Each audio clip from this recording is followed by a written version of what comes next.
Hi everyone, welcome to the Adaptation Sciences FY2024 competition information session on the letters of intent process. We'll just give it a couple of minutes as folks log in, and thanks for joining us today.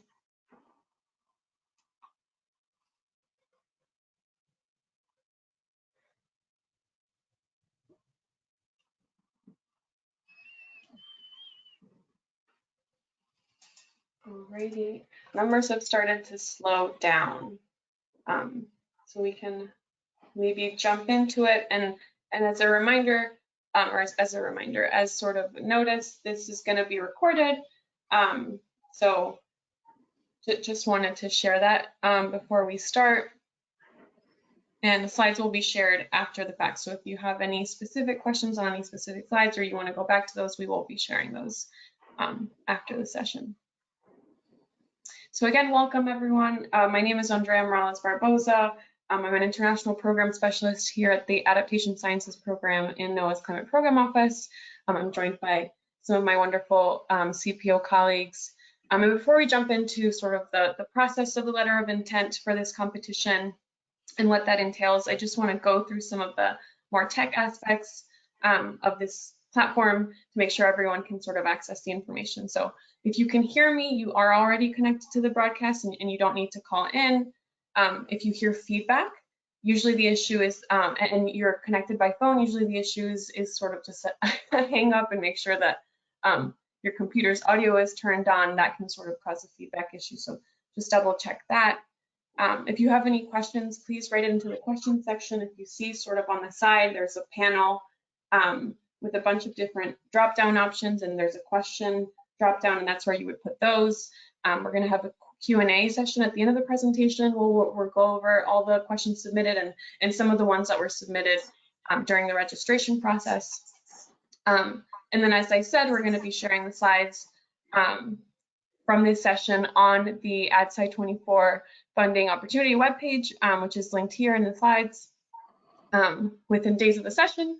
And we'll be updating the frequently asked questions link on that page with all the things that sort of we discussed today. So really quickly, just to cover, or just to get an overview of the topics we're going to cover today.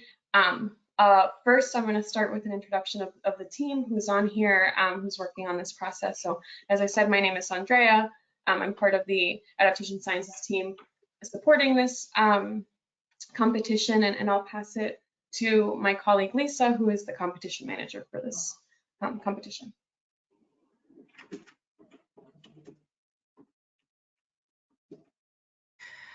Okay, nice to meet everybody. My name is Lisa Vaughn, and I'm a program manager with the Adaptation Sciences program, and I also lead our international programs. And I'll pass it over to Bhaskar. Hello, my name is Bhaskar. I'm a program manager in AdSci with a particular interest in coastal resilience. And I will give it over to Anne. Thanks, Bhaskar. Hi, everybody. My name is Anne. I'm a grants management specialist here at CPO, and I'm just here to answer any general administrative questions you may have. And Anne is really with at all the sort of process parts of this very not long, but sort of meticulous process. So if you have any questions that come up during the session or in the future sessions, Anne is a really good source of information. But thank you to everyone for those introductions. I'll say sort of the next big topics that we're going to cover are just an overview of the context of the program in which the competition is happening, so the NOAA Adaptation Sciences program, or AdSci. And then we're going to specifically look at sort of the competition overview for FY24, what sort of the focus of the competition is, and what's expected out of the two different competitions under this opportunity. And then specifically what this session is about will be the letter of intent process and the timeline and sort of the steps involved there. And then we'll open it up for some questions and answers that you have along the way. So again, please feel free as we're going through the slides to sort of drop those questions in the questions box under the drop down, and we'll be collecting those and answering at the end. And with that, I'll pass it to Lisa to get us started. All right, thanks, Andrea. I appreciate it. I have been a little bit under the weather, so I'm actually going to turn off my camera while I'm speaking. But thanks so much, everybody, for joining us today. We really appreciate the time and your interest in the program. So just a little bit of context. The Adaptation Sciences program is overseen and managed by NOAA, and it supports NOAA's mission of science, service, and stewardship. Our goals are to really help understand and predict changes in climate, weather, oceans, and coasts, and then essentially get actionable environmental information into the hands of decision makers. Through programs like AdSci and some of the others I would mention today, we do this through collaboration and co-production, which are very important elements of our program in support of NOAA's mission. Next slide, if you would. So the AdSci program is managed by the Climate and Societal Interactions Division within NOAA's Climate Program Office, or CPO. CPO is part of NOAA's Office of Oceanic and Atmospheric Research, OAR, for those of you who really like acronyms, and you'll often hear OAR referred to as NOAA Research. We do collaborate closely with all the different line offices you see here on this slide. Most notably, I would say we work closely with NIMS, the Fisheries Service, the Ocean Service, and the Weather Service, and increasingly actually with NESDIS on some of our projects. Next slide. So AdSci is one of two core research programs managed by the Climate and Societal Interactions Division of the Climate Program Office. The other large program that is managed by our division is the Climate Adaptation Partnerships Program, formerly known as RESA. Together, these two programs catalyze and support research designed to generate the knowledge, the tools, and the institutional networks that shape society's capacity to anticipate, plan for, and adapt to climate impacts, complementing NOAA's broader work in science, service, and stewardship.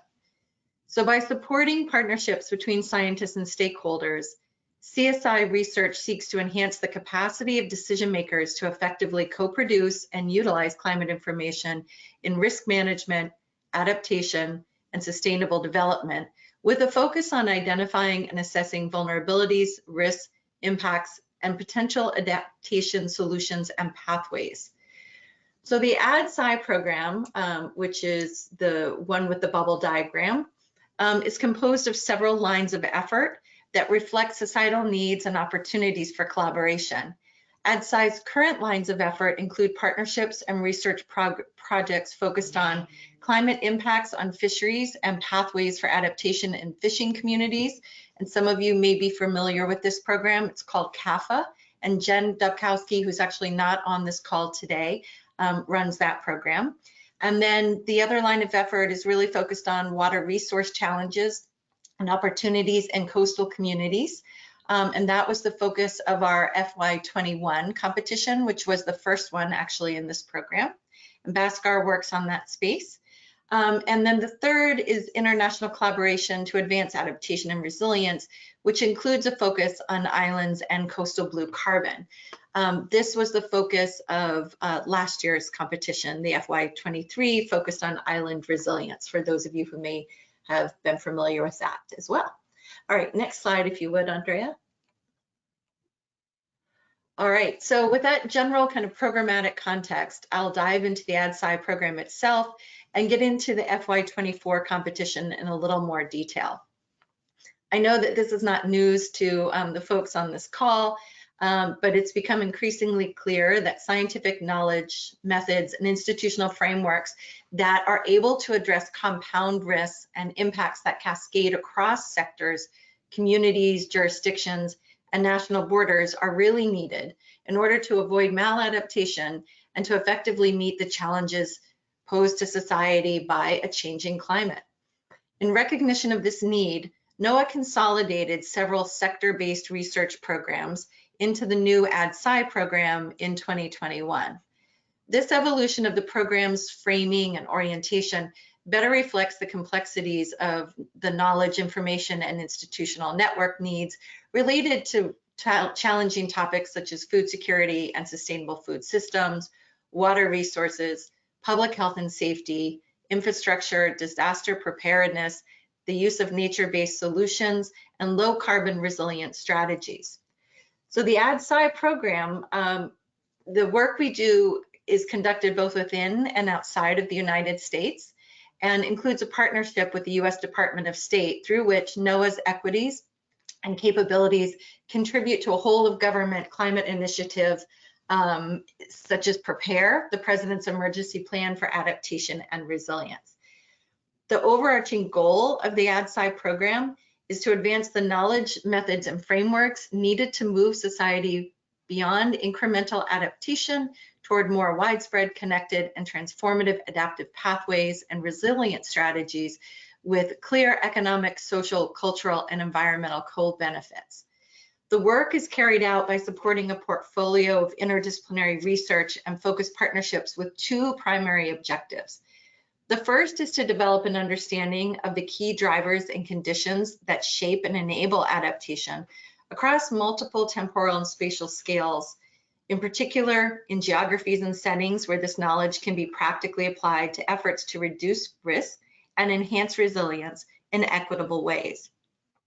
The second key objective is to identify aspects of and promoting opportunities for the use of scientific information to best support preparedness and planned adaptation of high value to social and economic goals. I will note that this year's competition really focuses on that first objective related to understanding enabling conditions for adaptation, more so than the second. Next slide, if you would, Andrea. So getting into the meat of the competition this year, we are offering two. The first one is focused on evidence building, evaluation, and learning approaches to support adaptation to a changing climate. And the second is developing a social science research agenda in support of adaptation and resilience. So as most of you are aware, communities around the world are increasingly taking adaptive actions to address climate-related risks to infrastructure, livelihoods and ecosystems, food security, human health, water resources, and peace security. However, many of these actions are discrete. They're often designed to address one element or one component of a more comprehensive ecosystem of risk and focused often on shorter-term outcomes. So it's increasingly imperative that as society incorporates a changing climate into mainstream planning and risk management and resilience efforts, we really need to identify, design, and implement adaptation efforts that align with and underscore other social, economic, and environmental benefits, including equitable and transformational adaptation where feasible. Substantial improvements in accessible techniques for monitoring, evaluating, and assessing are needed to support decision makers as they consider the costs, benefits, and timeframes for implementing effective adaptation actions. As you all are aware, evaluation and learning are critical elements in sustainable and transformative efforts as outcomes, including those for future generations, from selected strategies, approaches, investments, and choices will really need to be monitored, assessed, and evaluated over time to better understand who is affected and how, and ultimately revisited and potentially modified in order to optimize benefits. This need for evaluation in order to maximize the benefits of adaptation is especially critical with regard to understanding and informing equitable adaptation solutions. These conclusions were recently emphasized by the recently released National Climate Assessment, which identifies a clear need also for an expanded knowledge base related to evaluation in support of adaptation and resilience.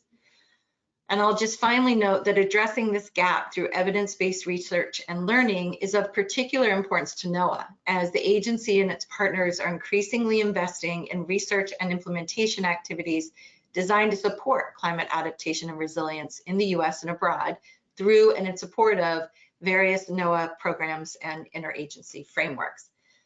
Next slide, if you would, please, Andrea. So I won't go through and read the descriptions of these two competitions word for word, because that's in the NOFO and the information sheet. So just to kind of highlight with a very broad brush, the first competition will support evaluation and evaluation research that advances the development of methods and approaches in order to support more transformative adaptation and resilience. So we anticipate that this portfolio of work, the proposals that we will support through this competition, will expand the evidence base for evaluating adaptation actions and investments, including the identification of metrics and frameworks, with an emphasis on those that measure social and economic outcomes of adaptation, including equity, and advance society's capacity to compare and/or scale up approaches. We also hope that this research investment will help us develop the frameworks, the partnerships, the approaches, and the methods needed to evaluate adaptation, including those elements that move society toward more transformative pathways.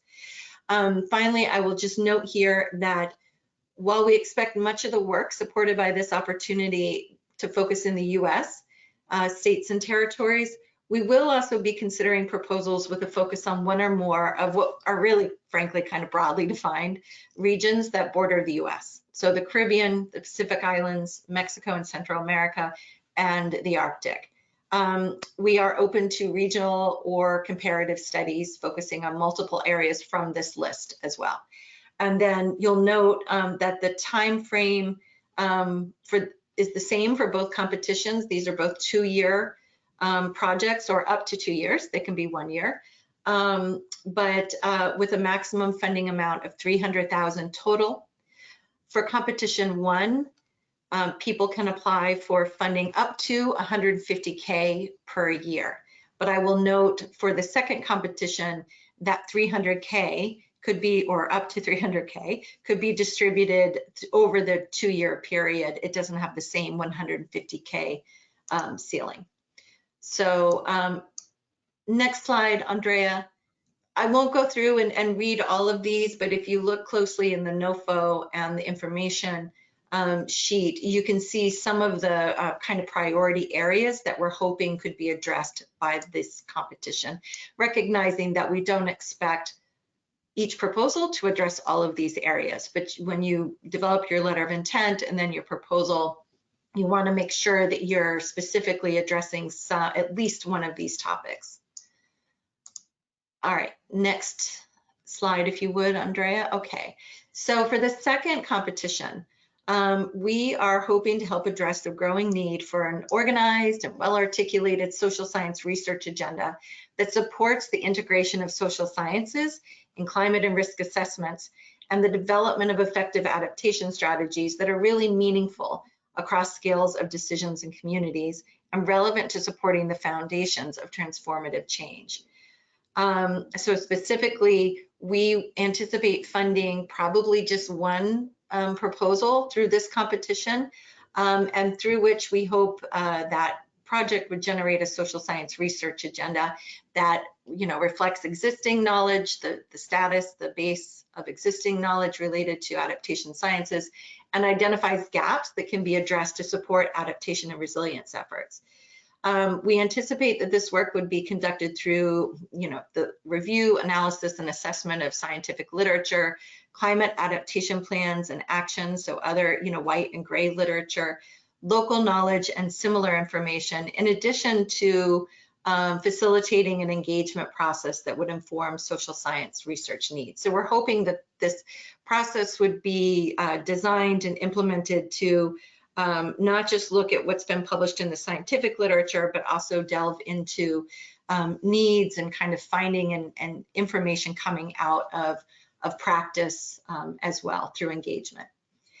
So just noting, this competition also has funding cap of $300,000, but you could distribute that $300,000 in the way that you saw appropriate over the 2-year period, or once again, this could be a 1-year project. Next slide, if you would, Andrea. So won't go through these, but just a few elements that we're really hoping to see and anticipate in successful proposals for the second competition. These are outlined again in the NOFO and the information session. Next slide, if you would, please, Andrea. So we just wanted to hit a few highlights here related to how AdSci would hope that this work would be approached by the community. It's really important to us and a long-standing tenet of our program that partners play a key role in this, that the work would leverage and connect to the research, priority setting, and engagement capacity of key partners across various scales. That could be international, regional, private sector, NGOs, state, etc. We hope that the private sector would be engaged, particularly in these efforts, as we're hoping to connect with climate finance efforts as well, and developing adaptation metrics and frameworks and identifying key social science questions that would help generate access to climate finance. I just want to note here that, this is a research program, and so we want to support research and evaluation activities as opposed to discrete adaptation project implementation. So that's an important thing that will kind of make or break a letter of intent in a proposal. And then next, all projects should incorporate the principles of justice, equity, and diversity and inclusion in their work. I will also note that if you decide to submit a full application, there is a required statement on this issue. So you want to put that kind of front and center as you're thinking about your project. And then we hope that the full applications would address how the project addresses and incorporates these principles throughout the methodology in the project narrative section. Next slide, if you would. Thank you. So this just provides an overview and some links. As we said, we'll post this on our website to where you can find general information about the competition. One thing we wanted to pull out here is just to clarify the difference between the NOFO and the information sheet. You want to read both documents carefully before you submit a letter of intent, and particularly a full application. The NOFO is the official guidance document and includes all of the information about eligibility and the entire process, including a really nice outline of the review process, which I think is really helpful to read before you submit the final application. The information sheet provides a little bit more context and kind of general information about the program and what we're after this year, but it doesn't have all the details you would need to actually develop a full application or even to submit an LOI. So make sure you read those closely if you can. So next slide, if you would, Andrea. So I'm just going to give you a quick overview of the process, and there are some key dates on this slide, so you want to make sure that that you pay attention to those, and then I'll speak about the LOIs themselves. So the NOFO was published on November 21st, and there's a link there to the overall NOFO website. We are now in the letter of intent stage. So letters of intent are due by 11:59 Eastern Time on December 26th.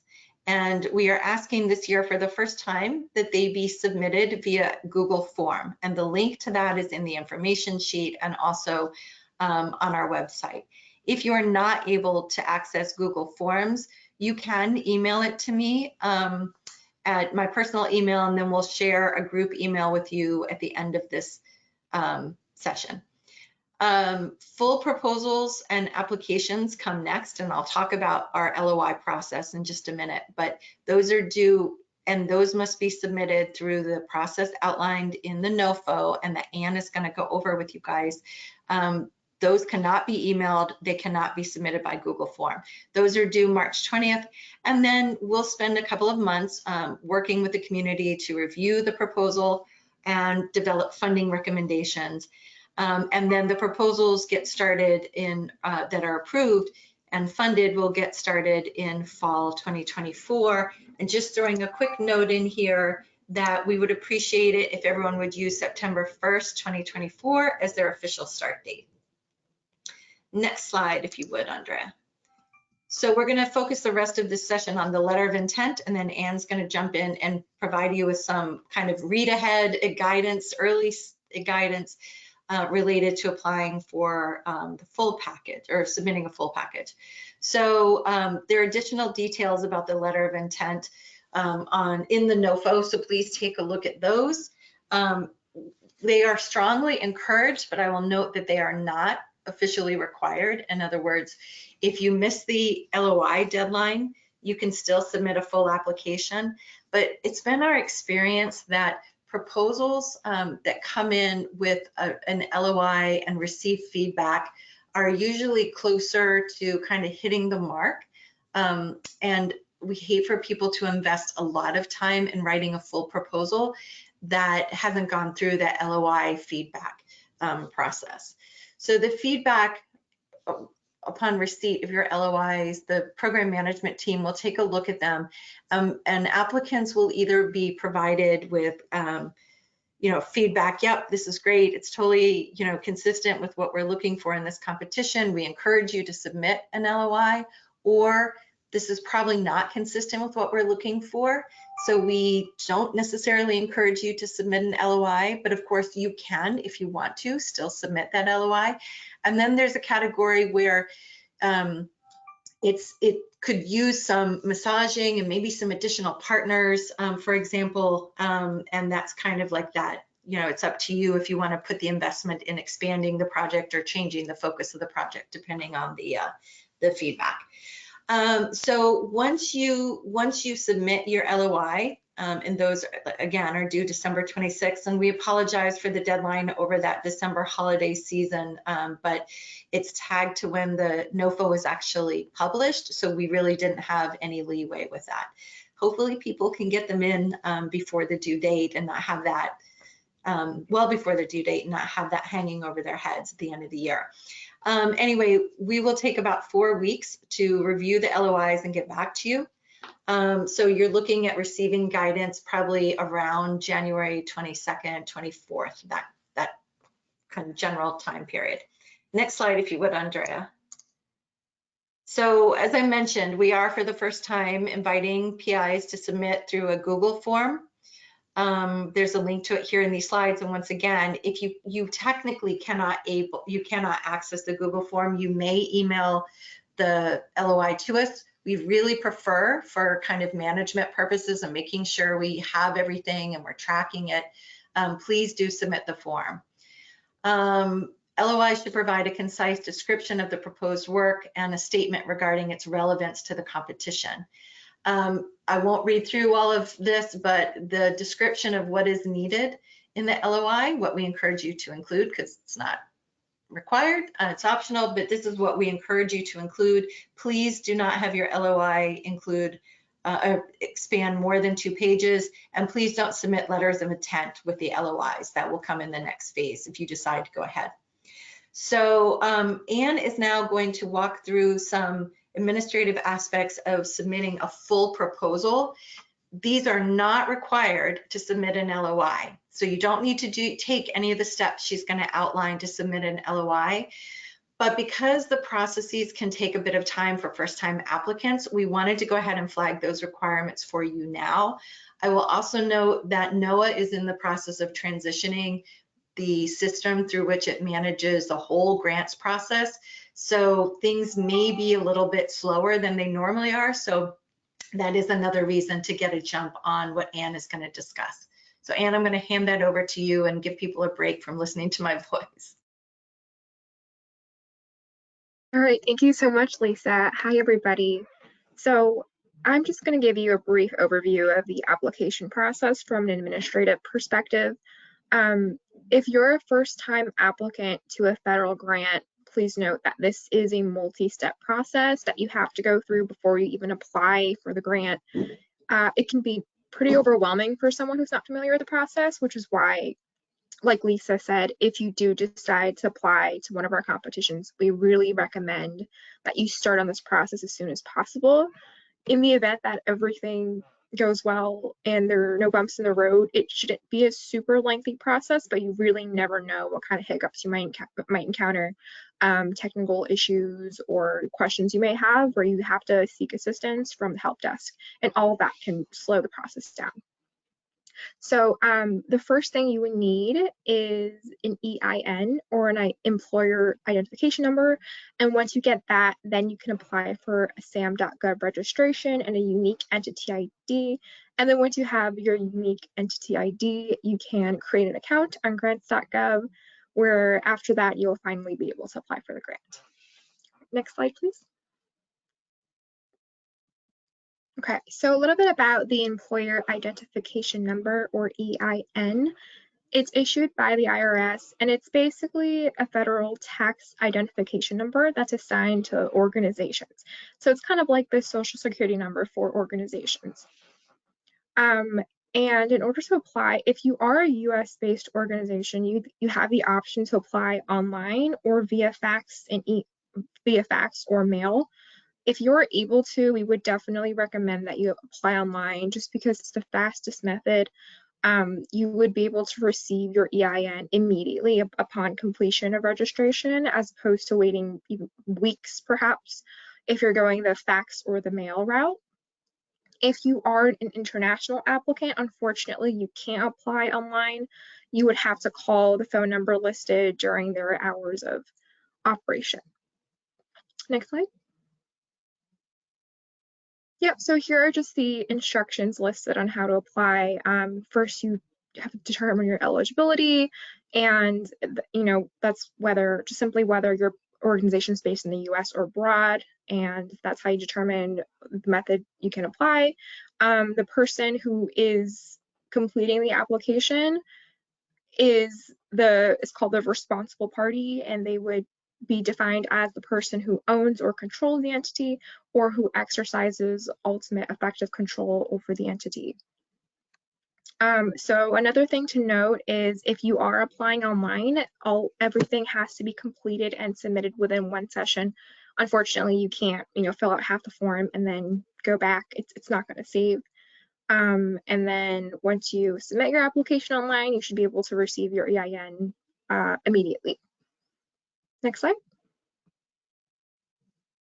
So once you have your EIN, now you can apply for a unique entity ID. So a unique entity ID is mandatory for all applicants. Whether you're the primary applicant, which is the institution submitting the proposal, or whether you're a subrecipient. So everybody needs a unique entity ID. And if you've applied to federal grants before, your organization should already have a unique entity ID, but just make sure that it's active. So it does require renewal on a yearly basis, or else it could fall into inactive status. And unfortunately, you can't receive federal funding if your UEI is in inactive status. So if you already have if your organization is already registered and has a UEI, just make sure to double check to see that it's in active status. Next slide.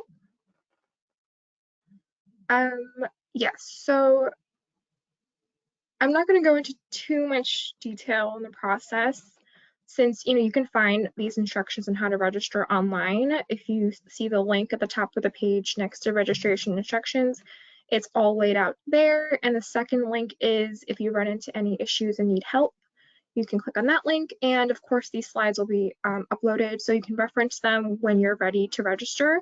But please note that in order to register, there is quite a bit of information about your organization that you need to provide. And all of that can be found in the entity registration checklist. So one important thing to note is that even though everybody, regardless if you're a primary applicant or subrecipient, needs a unique entity ID, only the primary applicant needs a SAM.gov registration. So so if you're a subordinate, you only need a unique entity ID. Registration is not necessary, but a registration allows you to bid on government contracts and apply for federal assistance. So that part is mandatory if you're going to submit a full proposal. Next slide. Yep, so like I mentioned earlier, if you are the primary applicant submitting the proposal, you'll need to register on SAB.gov, and there's a whole list of information about your organization that you'll have to have ready, like what your organization start date, the date in which your company's fiscal year ends. We have different points of contacts, the physical address, like all sorts of information, and all that can be found in the entity registration checklist. So of course you might want to get started on that early, just so you have you can prepare all of that information. And then once you prepare your data, and you can choose either register entity, which is of course only for primary applicants, or you can choose get a unique entity ID, which is only for if you're merely applying as a sub-recipient. Next slide. So once you have your unique entity ID, you can now register as an applicant on grants.gov. So yeah, these are just the instructions, the step-by-step instructions on how to navigate the grants.gov website. And of course, feel free to reference this once you're ready to apply on grants.gov.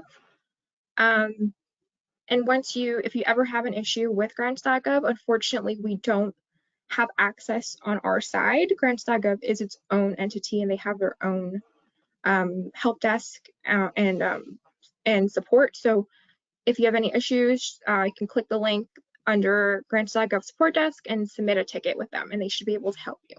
And there's also a really helpful video that outlines the process on how to register, and the link is on top of the page. Next slide. So once you're registered for grants.gov, unfortunately, there is one more step before you can submit an application, and that's to create a workspace. There are different types of workspaces as outlined in the slide: basic, intermediate, and advanced. And you can create a type of workplace based on the size and complexity of your organization. Basic, if you're at a very small organization, there's only 1 or 2 people who's going to require grants.gov access. And then, intermediate or advanced if you are a larger organization. For example, at a university, you might have over a dozen people who are going to need grants.gov access. So it really depends on the size of the organization and how many people are going to have access. And you can learn more about that in the link at the top of the slide. Next slide. Oh, that's it.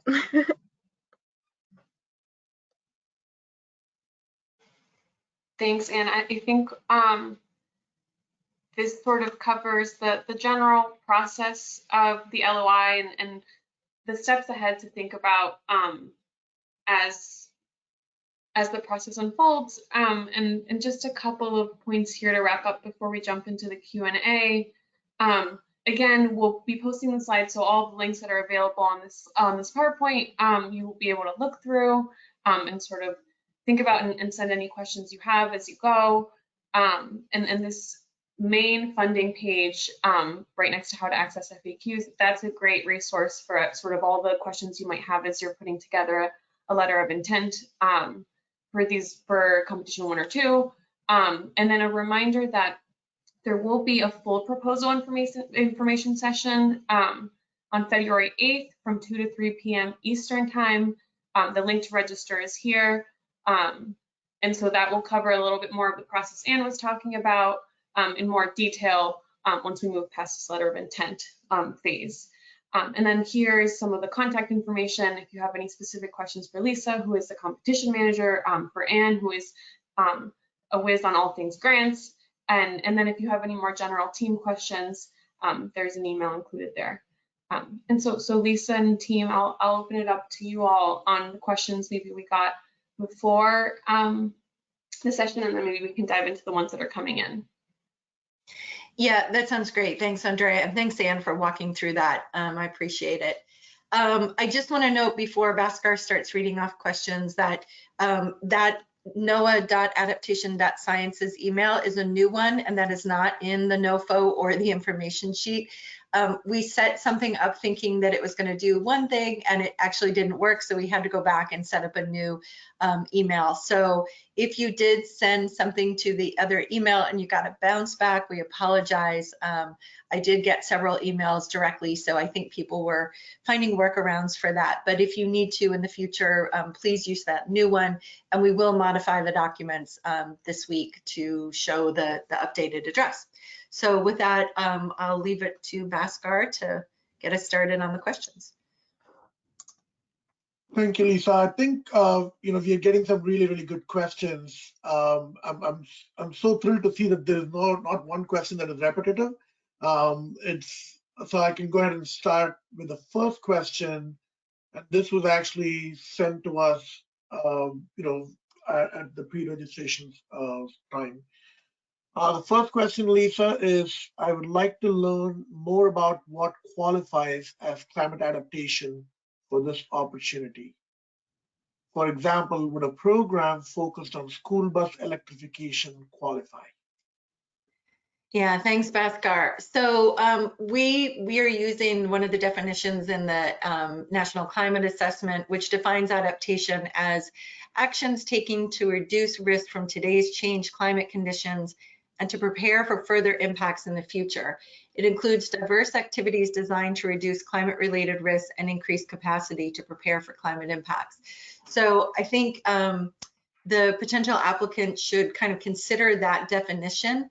I don't want to comment on whether or not the school bus electrification program would qualify as adaptation in this context, because I think that we really want to avoid giving idea-specific guidance and feedback during the LOI sessions. I would note that we're looking for programs that connect to broader, more transformative adaptation.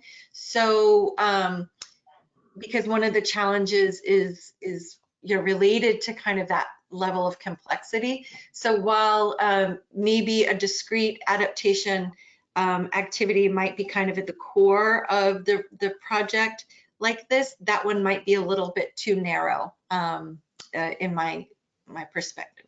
But someone could make the case in an LOI, and we will read it and provide you with very specific feedback at that point in time. And that's why the LOI is not mandatory, but strictly advised, right? Yep. Yes. The second question, Lisa, is they're asking can we submit the LOI with collaborators in other institutions? Yes, for sure, definitely. So sometimes we have a couple of different categories of researchers, right? We have funded researchers, funded PIs and co-PIs, and then unfunded partners. You can do either. If you decide that you want to do a sub-award, though, you want to read the NOFO carefully, because there are instructions, hopefully more clear this year than in previous years, because CPO redid that section. But there are instructions as to how to write a proposal with the sub-award and what pieces what pieces need to be included.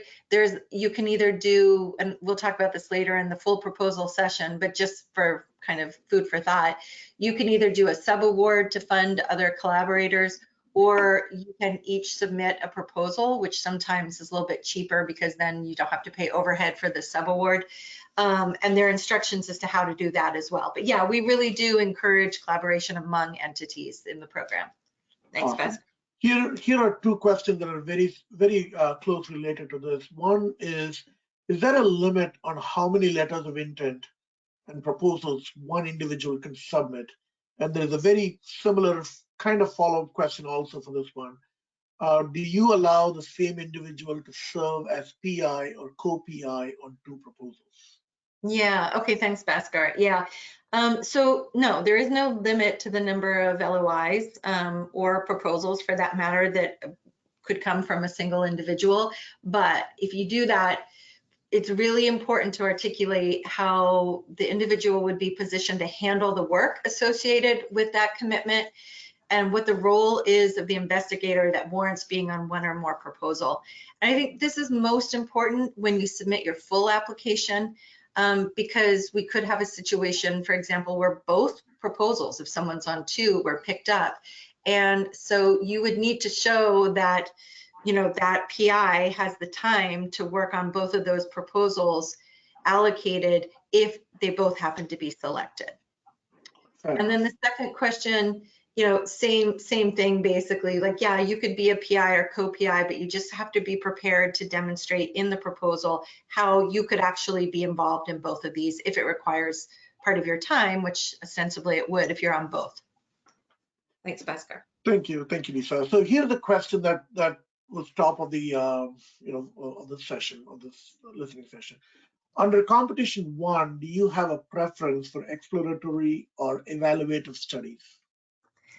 I'm going to say no, we don't at this point. I think you would just have to make your case in the LOI as to how the work would contribute to the objectives of the funding competition. Okay.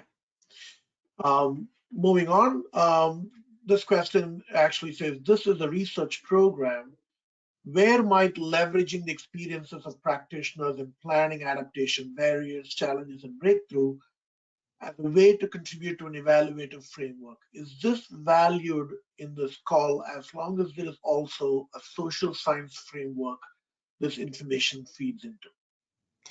Yeah, I think that's a good question. And, we are definitely interested in harnessing the experiences in the real world as part of our learning process related to adaptation. So I think that would be an important element, and it is one of the kind of cross-cutting bullets I think that we shared earlier.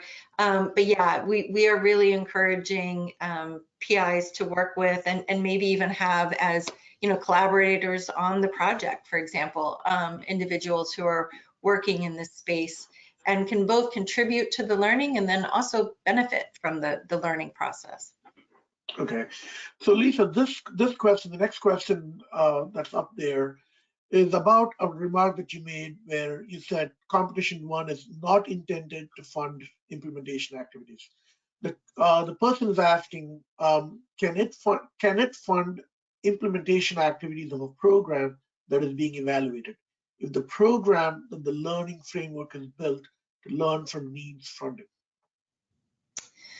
So I think that's a really good question, and I want to point out here that for people who have been involved in some of the programs that predated the AdSci program, so SARP, COCA, IRAP, we were funding implementation activities primarily focused on kind of climate services and risk assessment, vulnerability assessment, but the program is this particular call is less focused on kind of the implementation and learning associated with specific, let's see, I'm not wording this right. I want to come up with an example, but that's probably not a great idea to do here. But essentially, if the balance of the funding and the effort really goes into developing the learning framework or testing the learning framework, you could probably make this case in a letter of intent and in a proposal.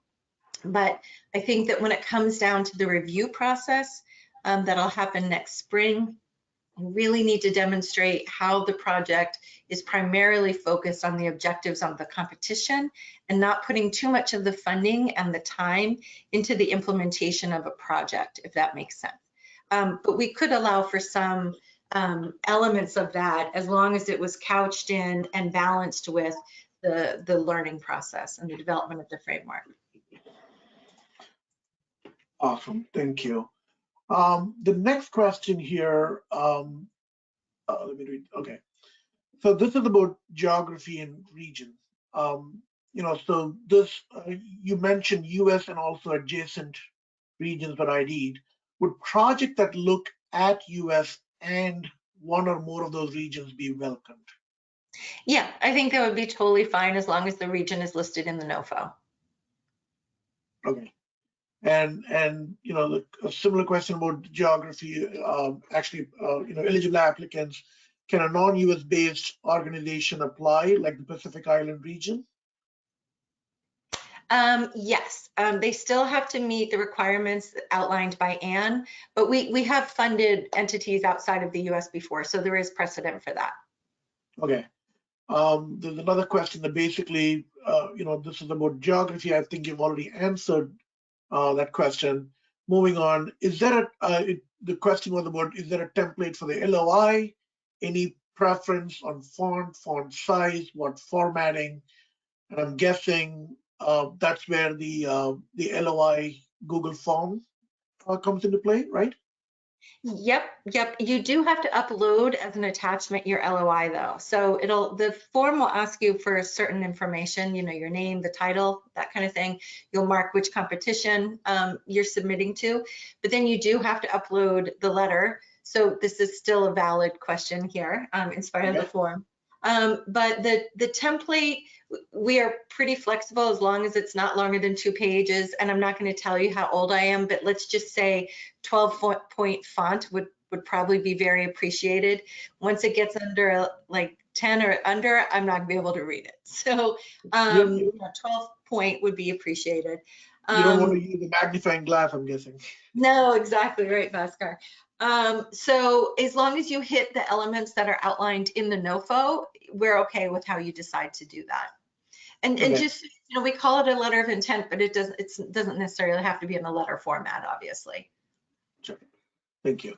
The next question is, can you speak in more detail to the program's interests in projects that connect to climate finance efforts? Yeah, I think that's a good question. And I would say that, in engaging with the World Bank and with other donors and people interested in climate finance, there is a real interest in coming up with some way to evaluate the outcomes and the benefits of adaptation. And one of the items that we keep hearing about is, they want performance measures and metrics so that there's some, yardstick to really measure the effectiveness and the value of adaptation in order to motivate and inspire climate finance in that particular space. So we're not necessarily asking limited in that context, but just knowing that there is a real interest in the finance sector and the development of frameworks, indicators, metrics for adaptation, helping make that connection and generating knowledge about those challenges, we think will be helpful for communities to access climate finance going forward. Thank you, Lisa. Let me jump for a couple of questions. Okay. Here's a good question. What do you mean by funded and unfunded partners? Yeah, that's a good question. So a lot of times in our proposals, people will be working with maybe federal agencies, for example, and federal agencies are not eligible for funding under this NOFO. But you might have someone in Puerto Rico who's working with USDA, for example. So we want to see that you have that connection with USDA. We want to see, what data or what role they're going to contribute to the project. So that would be an unfunded partner. Then there are also examples where you have maybe like a stakeholder who isn't asking for funding, but is going to help you design and carry out the project. And so we want that person or that entity to be identified clearly. Okay, so Lisa, I still have 5 or 6 more questions. How are we on time? It's about 3:55. I think we need to wrap up by 4. Okay. Let me see. 3 more questions. We can see what you think, or yeah. Okay. Yeah, I'm just looking to see. Do you want me to eyeball a couple of these, Bhaskar? Or no? Why don't you go ahead and ask what you think are the most important ones? Sure. Or quick ones too. Here's a good question. What amount of proposals do you expect? That's a really good question. You mean that we expect to fund? Yeah. I mean, obviously it depends on the quality of the proposals and, because we're the federal government, on the availability of funds, right? So I would say for competition 1, maybe like 6 to 8, depending on, the funding levels that people come in with, because, we put a cap at 300, but people often will come in with like 200K, so, or a shorter proposal. And then for competition 2, we anticipate funding 1. Okay. Now, here's a question that I usually ask, and I'm so glad somebody asked this question. Since these calls are quite broad, what would success look like given the 2-year timeline? Hold on, I'm looking to see that one. Can you highlight? Oh, yeah. Yeah, it's all the way in the last question. Yeah, I think that is a really good question. I think it will depend on the project, to be honest with you. I would like for, 2 to, let's be realistic, 3 years from now, because often, the results from this type of work aren't published for another, year after that. But we would like to see, some indicators, some metrics, some frameworks that have some practical applications for people working in adaptation, and that would include donors as well as people who are developing adaptation plans or implementing these plans. I also think that over the process of doing the research, if we can create new institutional arrangements or partnerships or data sets that are helpful, I think that would be a success. In terms of the social science research agenda, from the perspective of an agency that funds social science research focused on climate, it would be great if the agenda itself were something that funding agencies could look at and say, okay, we're going to tackle this piece of it. NSF is going to look at this piece. NOAA is going to look at this piece. It's not just for the federal government, obviously, because there are a lot of other potential users of this research agenda, but that would be another thing that I think would be really helpful. So, people might want to connect with other organizations, entities, programs who are working in this space to collaborate on that one. Okay, so there is one question there seems to be a pattern to it. It's about scale. Do you want to answer? There are like 3 questions based on that. Can we try to answer just one question as maybe the last question for the day? Yeah, okay, so the requirement about spatial scales. No, Right. I mean, we don't have any requirements. I will say, think about scale as it applies to how transferable the information will be and the knowledge generated will be, if that makes any sense. So if the scale of the project generates only indicators or information that are very limited to that particular community or that particular application action, that's not going to be as broadly transferable and usable. And so because we are a federal research program, even when we fund work at the community level, we're always looking to kind of leverage lessons learned so that they can be picked up and applied and tailored for different uses. Lisa, I think that's all the time we have for today, and thank you so much for answering these questions. And we are going to have these up on our websites for folks whose questions were not answered, right? Yeah. Well, just give us a couple of days and we'll update. What we'll do is update the FAQ document that's up there currently. So just give us a few days to work on that and then we'll post them. Awesome. Thank you so much. Okay. Yeah, thanks everyone for your participation, for the wonderful questions. This will be really helpful to update that FAQs and hopefully to you all as you're developing LOIs, if you all do that. So thanks again for your time. Yeah. All right. Thank you. Thanks, Ann, Bhaskar, Andrea. Appreciate it. All right, thanks everyone. Bye everyone.